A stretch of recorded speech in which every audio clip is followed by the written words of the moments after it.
আবেদনপত্র প্রিন্টের উপর ক্লিক করলে এরকম সমস্যা দেখা দেয়।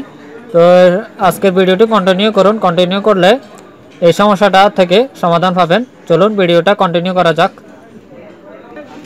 এখানে উপরে দেখুন হোম, জন্ম নিবন্ধন, মৃত্যু নিবন্ধন এগুলো দেওয়া আছে। জন্ম নিবন্ধনের উপর কার্সর রেখে জন্ম নিবন্ধন তথ্য অনুসন্ধানের উপর ক্লিক করুন। এটার উপর ক্লিক করার পরে এরকম লেখা আসবে জন্ম নিবন্ধন আবেদন, অ্যাপ্লিকেশন আইডি এবং জন্ম তারিখ। উপরে জন্ম নিবন্ধনের জন্য আবেদন এটার উপরে থাকবে। এখানে আবেদনপত্রের ধরন দিবেন এবং অ্যাপ্লিকেশন আইডি নাম্বার দিবেন। প্রিন্টের উপর ক্লিক করুন। ক্লিক করার পরে এটা এখন আপনারা এটা সেভ করে নিতে পারবেন বা এখান থেকে প্রিন্টও করে নিতে পারবেন।